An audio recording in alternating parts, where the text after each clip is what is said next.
All right, in this tutorial, I'm gonna be showing you guys how you can stabilize your footage in After Effects. There's two techniques. I'm gonna show you guys both ways, but this is definitely something that you should understand how to do if you're trying to work in After Effects and stabilize footage that's shaky. So there's one of two ways you can do this, and on the right side of your screen, there's usually a tracker window over here that you can go into, and you can do all the stuff in here, selecting warp stabilizer or stabilize motion, or you could just right click your footage over here, go to track and stabilize, and you can warp stabilize VFX. And this usually does a really good job with analyzing your footage and stabilizing it really well. And as you can see, this really helped stabilize the clip a lot, but there is also other settings inside of here you can play around with. This is subjective because it depends on your footage, but this is the easiest method that you can go through, and it helps a lot. Now I'm just gonna delete this effect, and I'm gonna show you the second way that you can do this. Now again, you can go over to your tracker over here, or you can go to your footage, right click it, go to track and stabilize, and go to track motion. And over here, you can actually stabilize it based on what it is that you're trying to track inside the footage. So what you wanna do is click stabilize motion over here, and we're gonna scroll in, and I've showed you how to use this box in the tracking settings in the last tutorial, so you can reference that one if you need to. And we're just gonna go over here to where his hand is, for instance.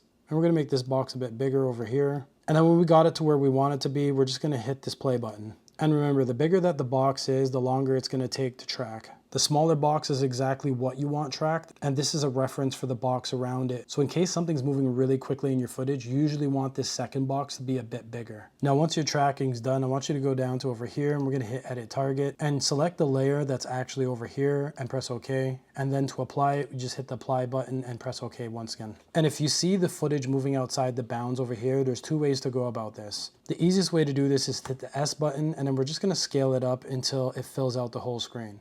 And you could just scroll through to make sure that it's actually not showing that black border again. This effect is only going to track it on your hand. And this is what you see a lot of those cool things that people do online when they're tracking cars and speed ramp edits. The second way is you can go to your effects panel over here, type down the motion tile effect, double click it, click mirror edges, and then change the output and the width height. Now if you hit play, you can see that it's mirroring the edges, but if it does it too much, again, you can go to the scale setting over here, and you can just increase this until you get to around the area where it's not showing as much inside the clip. But these are the two ways you can stabilize motion in After Effects, and you can utilize the both of them together to get an even better track. But yeah, I hope this helped clarify a lot how to do stabilization in After Effects and track stabilization, and I will see you guys in the next one. Peace.